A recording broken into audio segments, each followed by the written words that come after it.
Peace, audience. This is Adam Gerard, LA Ghetto Time News, Notes for the Mind, Love, Peace, and Hair Grease. How y'all doing out there? Today's topic, man, I like to talk about Jesus and the first depictions of Jesus. So this presentation is going to be uh, dealing with factors such as art, you know, things that we see from early Christianity that gave us kind of like a depiction of what this Jesus, or what they are, Yeshua from, the New Testament would look like. So anyway, I'm bringing this up because I was looking at uh, uh, apologetic Christians, right? And looking at a platform. And so basically they were on there arguing with these nationalist guys, you know what I'm saying, Hebrew Israelites, on the color of Jesus. And so they start bringing out the Ashkenazi Phoenician DNA, that crazy talk right there. And so basically at the end, are what they did to sum it all up was they start showing depictions of Jesus from this second to the fourth century era, right? And so this was basically they basically was saying that, man, by the time first century CE came around, because they was dealing with the Canaanite DNA and everything, they was like, by the time first century came around, them people were mixed. So because that's what the whole conversation was about, you know what I'm saying, the color of Jesus, the Hebrew Israelites, they was like, man, we talking about kinky hair, like real color. And they over there talking about, nah, he was mixed, but he had some color to him and all of that. And this is syndrome right here, because you grew up, and soon as you say the name, the first thing pop in your head is a blonde hair, blue eye, which is basically a Viking looking god, Thor, you know what I'm saying, like Scandinavian. We're gonna get into that right there, because we're gonna see how did that image, because it was a certain point in time in history where this image that we have right now of Jesus entered into America. It's not like 1800s. It's the 20th century. I'm gonna show that later on. So yeah, so so what I want to do is bring clarity to this whole situation right here. So we're gonna show and prove today that Jesus that they say, that was the imagery of how he looked, and that's him and the disciples and everything. We're going to show and prove today that that was none other than the Greek good shepherd god Hermes. Every depiction that you see of what they would call Jesus, the little boy, the beardless man, all the way up into the bearded man, all these are pictures of the Greek god Hermes. And so if you see right here, you see that ancient Greeks, 570 BCE, this is how he looked. You see first century CE, this is how he looked. You see 290 CE to 280 CE, you see this is how he looks. This is the same person. This is the person that's in the catacombs. Everybody's been hoodwinked. So how are we going to prove this, right? We're going to prove this through, as I stated before, Greco style, dealing with clothing, facial features, and symbols surrounding this deity. That's very important. We're going to get into that right there. So let me give a rundown. I got some notes right here. The introduction. So let's just get to it right now. So we're dealing with the ram bearer, because if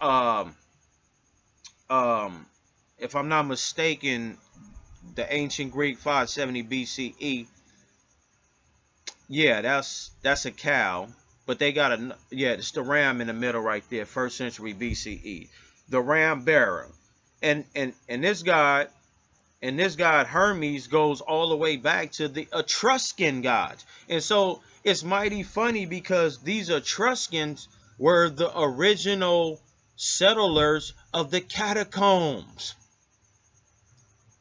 And when you study the Etruscans, I'm going to just give a little info up right here, because this is my presentation. You see the peacock. You see the fish. You see the Chio Rio symbol, which is the X and the P, which basically means Christos or Christ. This is how you spell it in the Greek, right? The X and the P. I ain't getting all into that. I'm not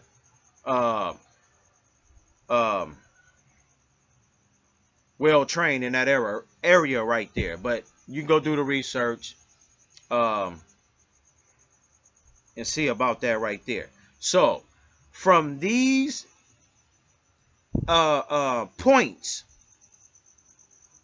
I'm going to show, like, game over right now, but I'm going to show that these were Etruscan symbols that the Greeks, because the Etruscans are Greeks, but you know when they get into war, you know, they kill each other and stuff. So anyway, when one conquered the other, the Greeks adopted the symbols, the Romans adopted the symbols, and Christianity adopted these symbols. Through the symbols and through the architecture, the clothing, and even the objects that's in Hermes' hand, we're going to show and prove that this Jesus that we know today that's in these churches is none other than Hermes, the Greek Etruscan god.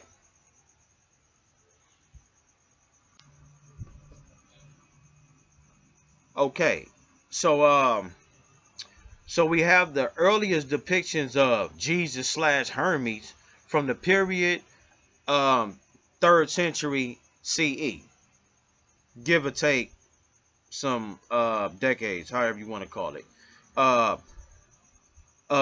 We're also going to get into the Jewish people role in this whole thing, because we're going to go into their synagogues. And when we go into their synagogues, we're going to see peacocks, fish, Greek style clothing, and a depiction of the faces. Hell, we're going to go in this synagogue and we're going to see the guy Helios at the top of the wall. What the hell was going on back then?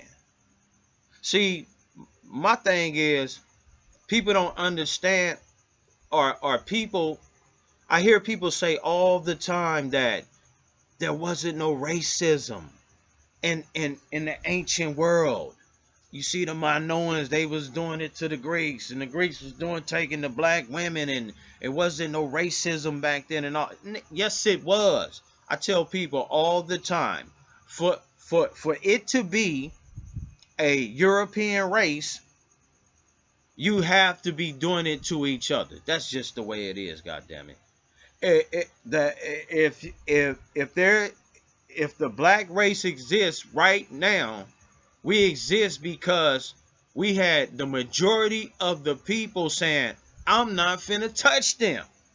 I'm finna do it to my own. So we got to stop thinking that these ancient people were stupid. It always was a caste system. It's the structure is just how you see these nations in power right now. You can join the army, you can get a house, you can do all of this stuff. Just work. I need you to labor. That's all it was. Don't conflate that with them not being racist. They was racist, man. Come on, man. Like, we gotta stop doing that right there, man.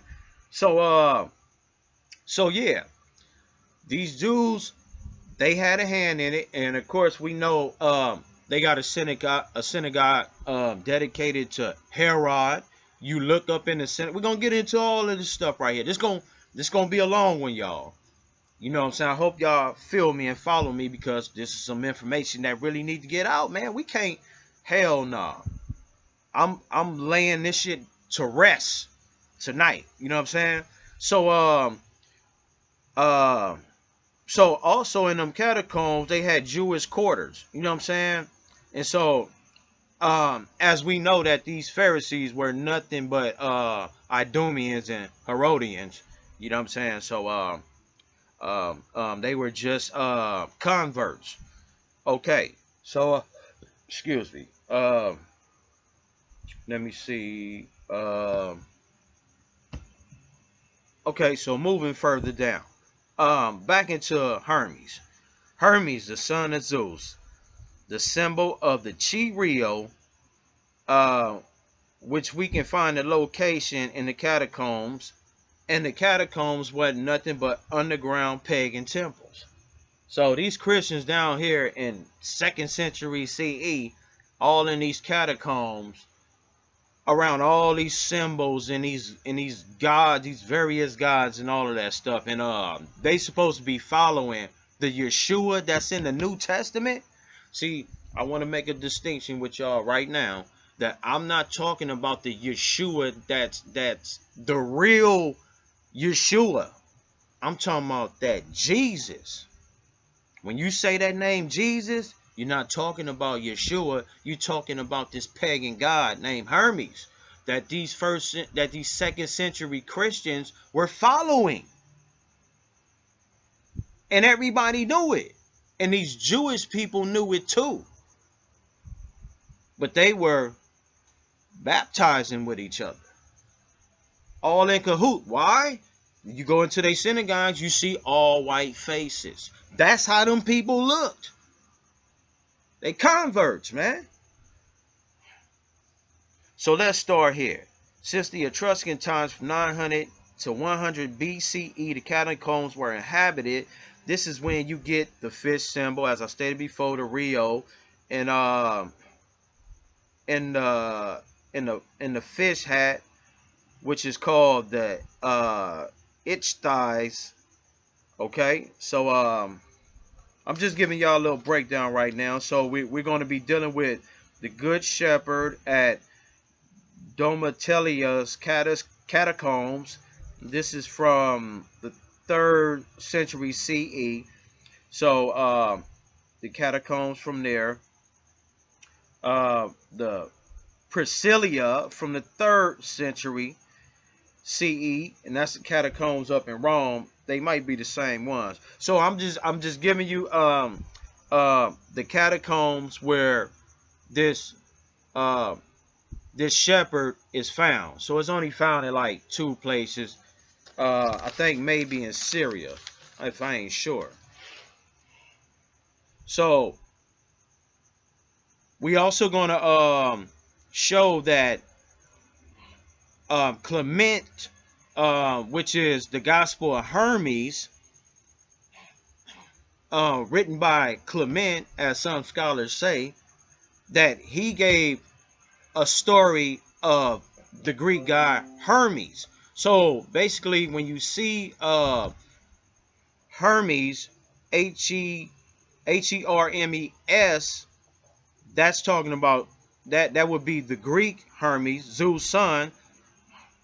So because some people get this word, I mean, they look at this word like it's 2 different people, but it's the same person. The only thing that's missing, the only thing that's changed at the end is the es as opposed to as. So even Clement in 2nd century CE wrote a story about this Greek god. So this lets you know that the first century Christians were their god, or what you would call Jesus today, was none other than the Greek god Hermes. They in there writing the symbols. They got the fish, the sheep bearer, the ram bearer, the calf bearer. All these are the same deities. They just put different animals on top of them, man. That's all they did, man. This is the same person. So we're going to show that this guy was worshipped from 500 BCE all the way up until, man, we can even go into the 1000s, man. And this is separate from Mithra. See, in them catacombs, that ain't Mithra right there. This is the god Hermes. So that's what we're gonna get into, man. So I hope y'all stay tuned. Just a little, I can go further, but you know what I'm saying. But we're gonna get right to the slides. I don't want to hold y'all up, man. I appreciate y'all, man, for checking this out, man.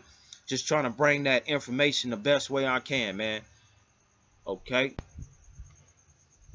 So, the mainstreaming of white Jesus begun in earnest during the early Middle Ages in Europe.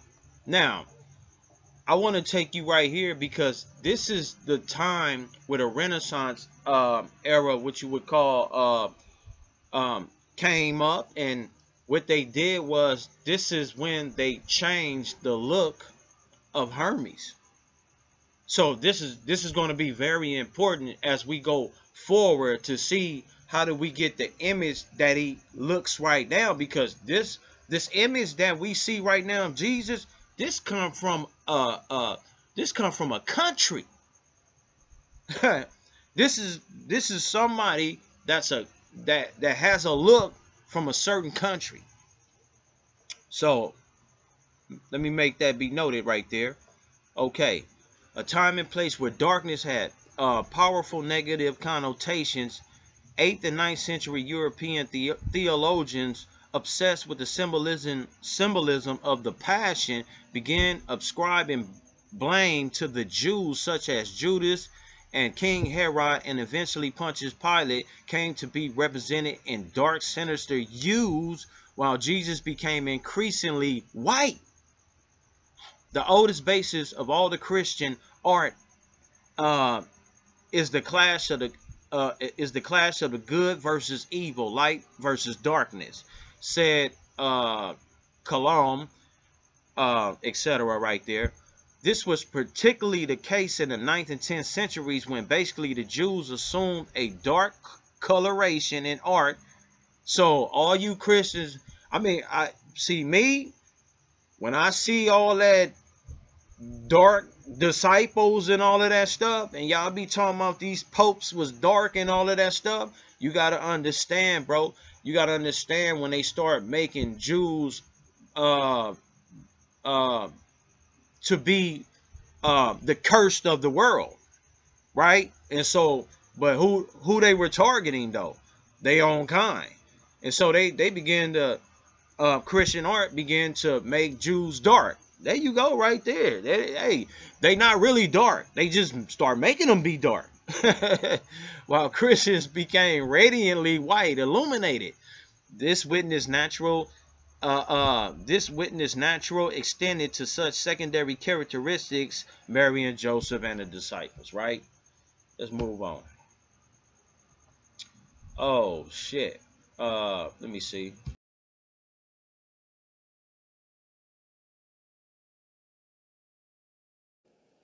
The image of the Good Shepherd is a strong, courageous image. It's an image of compassion and mercy, but it is an image of great strength. And it's so important for us to realize, whether it's John chapter 10 or Psalm 23, which have been part of our lives since childhood, that the Good Shepherd image is for every Catholic Christian in every vocation at every stage of life. So let's deal with it. Chi Rio, known as Christman, is one of the earliest forms of Christogram, right?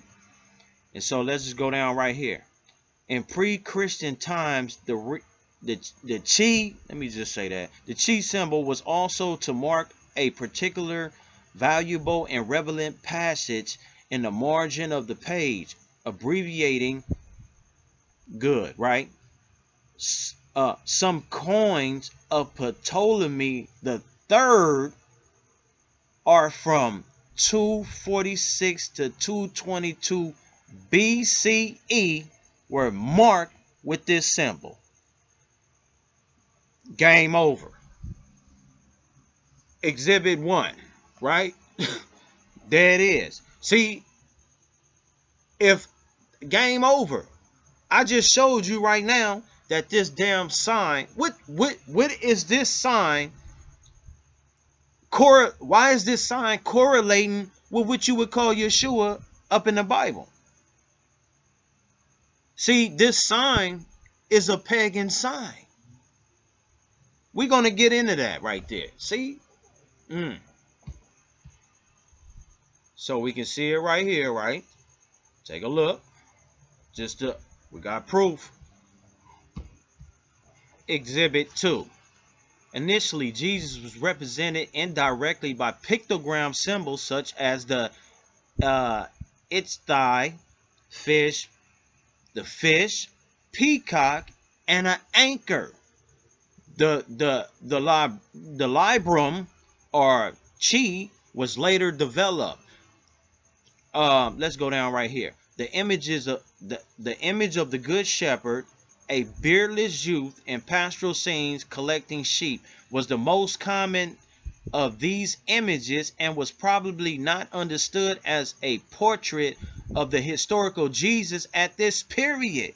It continued the classical ram bearer figure, and in some cases may also represent the shepherd of Hermes, a popular Christian literary work of the 2nd century. Christians were following Hermes.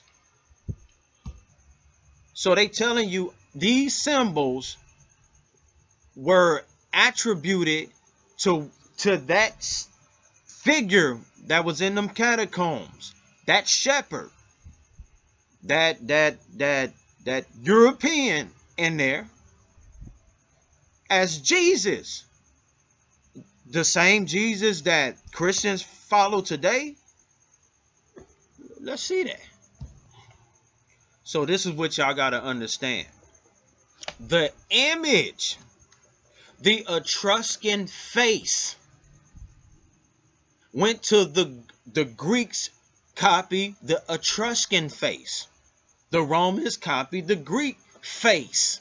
The Christians copy the Roman face. Wait, hold up. They were Romans. And you know another thing? These Christians be killing me because I always ask them, right? I always ask Christians, I'll be like, do you know that the first, what you would quote unquote bishops are these disciples of the so-called 12 disciples of Clement, Pliny the Younger, and all the others, these supposed to be these 2nd century followers of these leaders, well, 1st century CE. Do you know that they all had to pay taxes to the Roman Empire? Did you know historically that everybody had to come worship to Rome? Anybody in the government. See, we have to understand that these bishops still work for Rome. They still had to come pay tithes. They still had to go back and worship Apollo, bro, on the holidays, man. That's what these Christians don't understand. You can't You can't be in one breath talking about Jesus is God and sin shall be banned from the world and all of that, and the people who don't follow Jesus gonna die and all of that stuff right there. But you take your ass every year back to Rome. So that's exactly what happened with Polycarp. Polycarp, he wanted to die. Wasn't nobody gonna kill him. He was passing by all type of Roman garrisons and all that stuff. You know why they killed him? Because that nigga ain't come back to Rome, nigga, and pay tribute. He got caught up in that religion. See, back then the Romans, they didn't care what you believe in, long as their God was a part of your pantheon, or your God has some similarities to their gods. Because you know they adapted all type of people gods from the known world, right?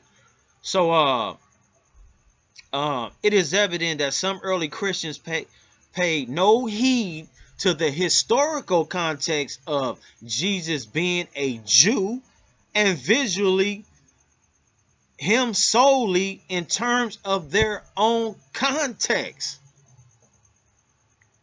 So these images that these Christians are producing, what the fuck, nigga? Bro, the whole world know that them people right there, these are Canaanites, man. These are Asiatics mixed with Canaanites before that white man even stepped on that scene, bro. That Arabic look, them Arabs and all that, them Persian people, man. Them Persians, man. That's Alexander's armies that stayed on them outposts through the Middle East. That's all that is right there. Them are 300 BC babies and became what you see your Arabs right now. Before 500 BCE, get the fuck out of here, man. Get up out of, cause brother, we gotta go way back before that. See, that's why that whole little Ashkenazi, Canaanite, Phoenician, DNA whole thing they doing right there, man. That shit is bullshit right there, man. Because let's just say 1000 BCE, that was Egyptians up in that motherfucker. Ethiopians up in that motherfucker. Saudi Arabians in that motherfucker. Hindus up in there. Mongolians in there. Come on, I can name all color races up in there, bro. But see, these apologetics, they so focused on, they so much in denial of, like, man, because the whole world know, if the world knew that, damn, Jesus was, damn, what you would call a African type looking person, bro, it'll blow the whole cover, because everything is to gain money. You in business, spirituality has to exist, believe it or not. Exhibit 3. An early representation of Christ found in the catacombs of Domitilla, right? Has Christ draped in classical garb holds. In classical. Wait, is they mistyping that? Christ draped in classical garb holds. Oh, garb holds a scroll. This is very important. Exhibit 3. Because we're going to show you in Etruscan mythology, which this guy comes from, also held a scroll. Huh? Okay, so Hermes is an Olympian deity in ancient Greek religion and mythology. As early as the 4th century BCE, Romans had adopted Hermes into their religion. Homer's role as a mediator, in reference to Homer's role as a mediator and messenger who moves between worlds. Man, I'm taking y'all somewhere, man. The Romans identified the Germanic god Odin with Mercury, right? Excuse me. For example, both are depicted carrying a staff and wearing a wide brim hat. A further Roman imperial era syncretism came in the form of Hermanibus, the result of the identification of Hermes with the Egyptian god of the dead, Anubis. Excuse me if I ain't pronouncing that right. Beginning around the turn of the first century AD, a process began in which in certain traditions Hermes became a theology. And so in this theology, which goes back to the Greeks, where they made him a basically a human that died and became a god. That is interpreted as a historical mortal figure who became a divine or elevated to a godlike status and legend. Through worship of Hermes had been almost full suppressed in the Roman Empire following the Christian persecution of paganism under Theodosius I in 4th century AD. Hermes continued to be recognized as a mythical or prophetical figure. This is important because he was already that in the catacombs. He was when you do a ritual, nigga, you call the gods, nigga, to give you health, love, life, riches, you know. But this guy right here was a mediator between the two realms of earth and heaven. The good shepherd was the mediator. He died and became a mediator for those souls between those souls that need to, I guess, go to whatever heaven they believed in. Exhibit 4. How the good shepherd was used in the past. In the post, I would like to discuss how the image of the good shepherd was used in artwork historically, and also how it was used in a syncretic image. To do this, I must first talk about the progression of Christian worship and how it ties into artwork. About to break this down. So, over time, worship and gathering of Christians changed. Early Christians would often meet up in private apartments or houses, as the apostles did in the New Testament. Over time, these meetings became occurrent in the churches, and with this began the idea of using artwork to visualize the stories. The earliest Christian artwork to be found was from the early 3rd century and has style of Jewish and Roman visual traditions, bro. Says Stokestad. Right? Artwork found in Rome, in a Roman house.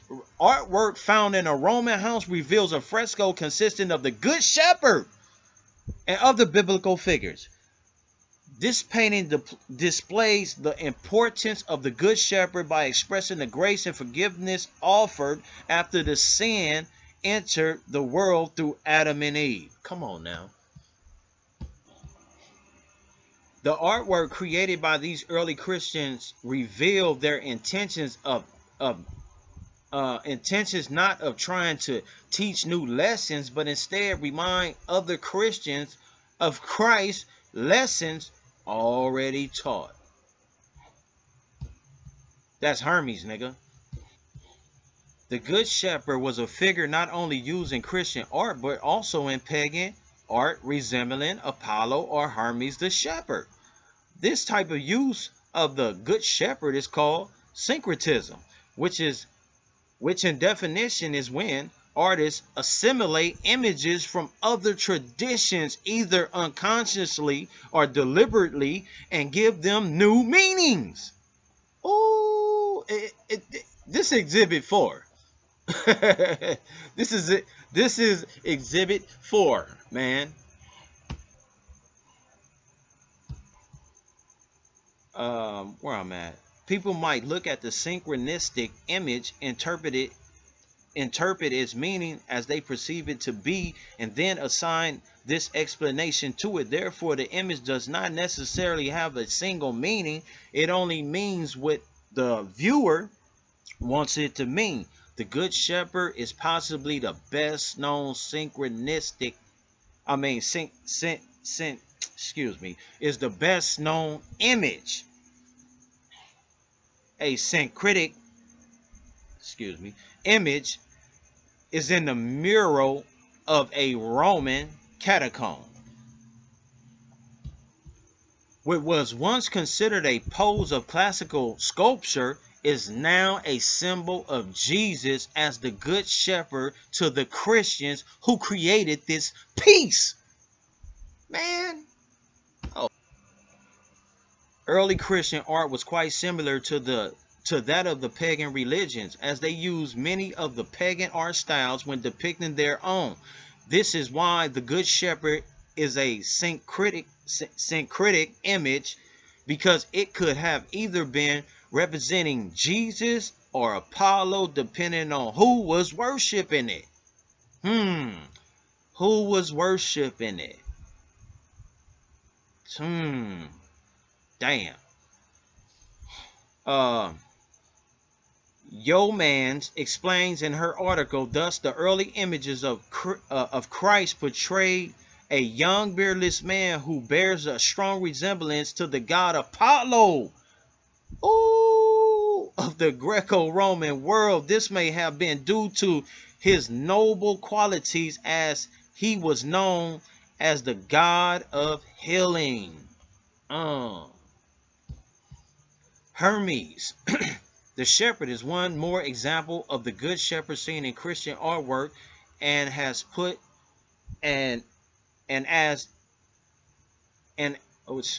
artwork, and as put by Yeomans in antiquity. This widely disseminated image was an ideal candidate for artistic syncretism. Hermes is represented as a young beardless shepherd holding a sheep on his shoulders. That is, the god Hermes was also known as a patron deity of shepherds in pagan belief. Come on, man. Y'all dead. You dead. And so we get to the time of the artwork from the 3rd, 4th century. There were changes, significant changes in a number of ways. Instead of being depicted as a simple shepherd boy, the Good Shepherd is now wearing royal robes of purple and gold, and had the look of an emperor. Artists had Jesus hold a golden staff that was actually a cross, and they put the golden halo around his head in order to show his glory. So through time, his face changed, but he's still Hermes. So when we look at this Greek Hermes, I'm not going to even pronounce that name right there. We're just going to call him K. And so when we go down here, we can see, let me see what timeline this is. It could be Greek times right there. So they even had a coat for him, right? And these coats were called the ram bearers. So I just want to, and this is a picture from him, 450 BCE, as the pictures I showed you before. Let me see. And so I want to go down to here, right here. In two-dimensional art, transformed into Christ carrying a lamb and walking amongst the sheep.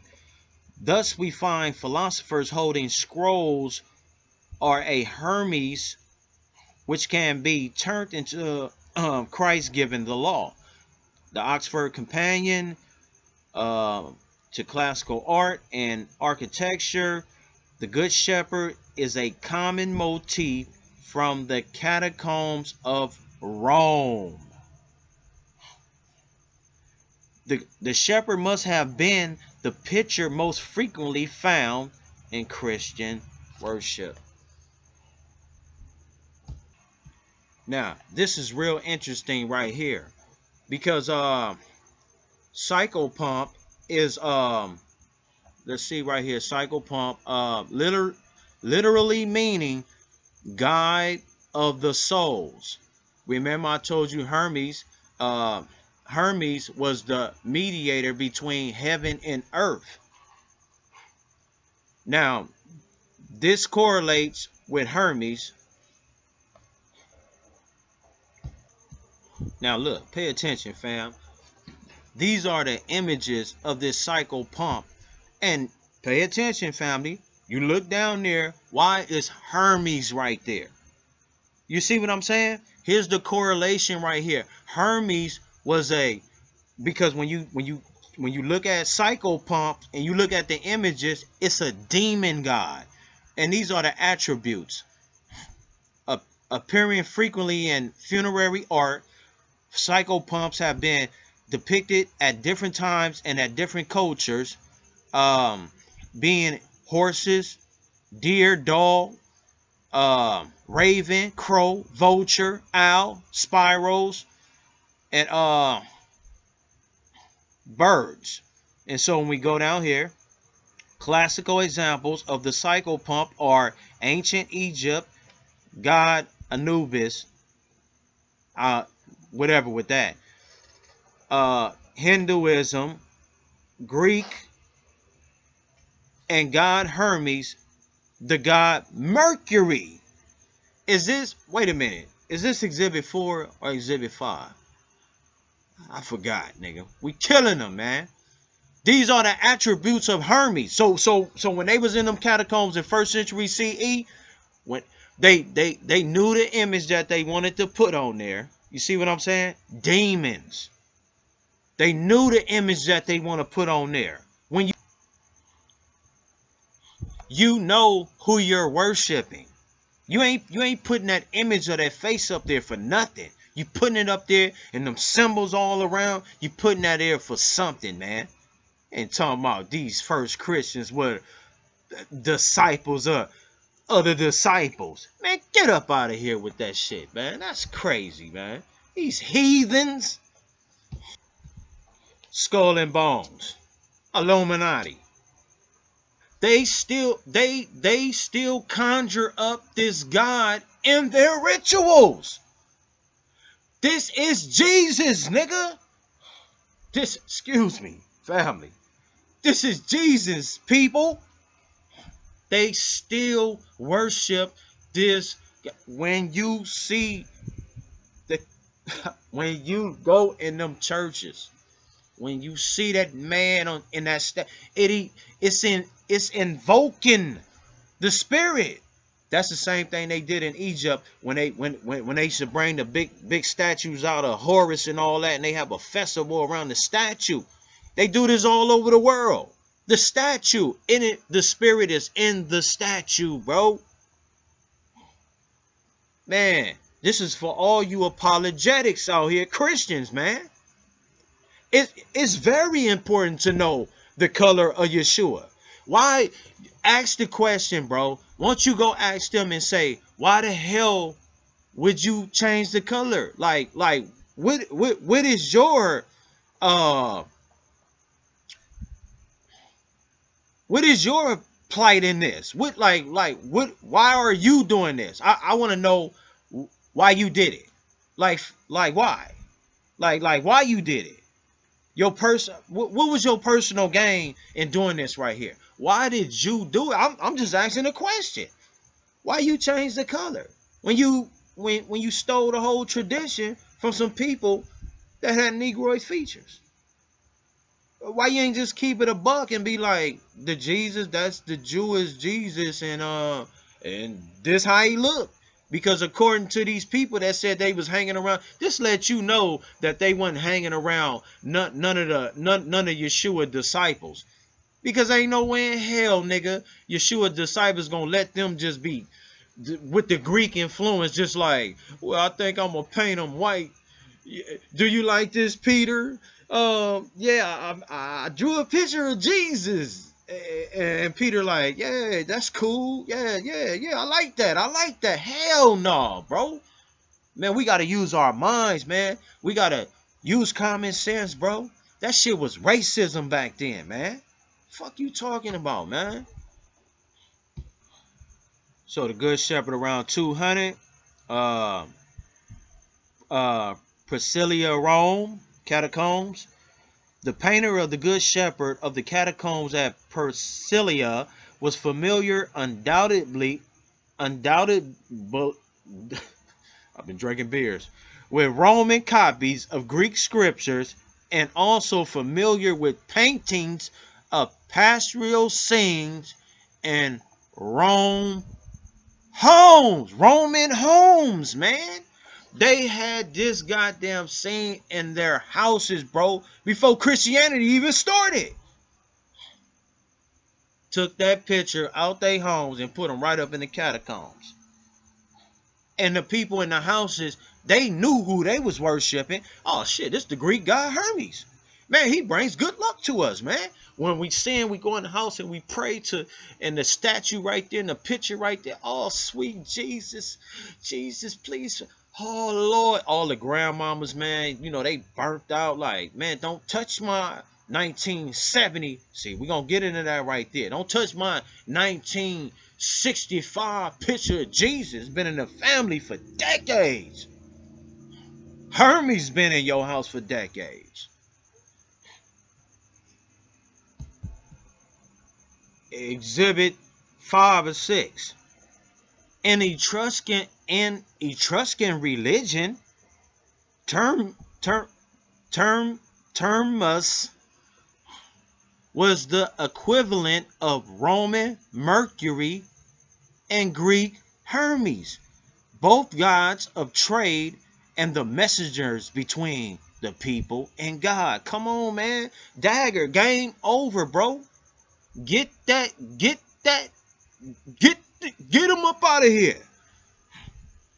Termus, in his role as a what? Psychopomp. Hermes came from the Etruscans. This is the god, man. Come on, man. So, in other places, the god Hermes was a goddamn female. So I guess this was his feminine side or something like that. So anyway, let me see.